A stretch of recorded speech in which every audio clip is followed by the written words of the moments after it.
Судијата Ѓоко Ристов подолго време бил под лупа на истражителите, но клучниот момент за пресврт во истрагата бил адвокатот Фехми Стафа фатен при примање пари, за кој обвинителството тврди дека биле наменети за подмитување на судијата. Предметната обвинителка Исра Хаджи Василева на брифинг со новинарите изјави дека во 2 наврати се претресувал домот.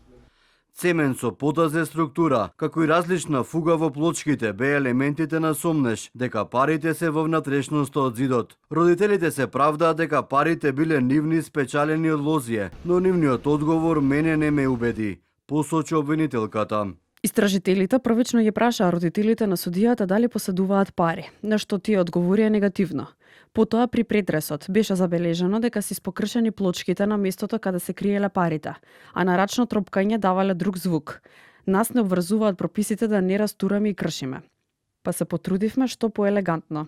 Но при мало кршење се појави дупка, а низ дупката се појавија пари. За да стигнат до парите, истражителите претресувале 3 локации, се проверувале телефони на затвореници, а имало и голем број пријави поврзани со случајот. Не можеме да тврдиме дека парите се од конкретниот предмет, но сепак една од фирмите на перење пари за кои се сумничи судијата Ристов е криење пари. Адвокатот на судијата за телевизија 24 вели дека истрагата за противправно стекнување и прикривање имот е правно проблематична и не може да се примени на судија. Но ако го погледнете членот, таму постои двојба.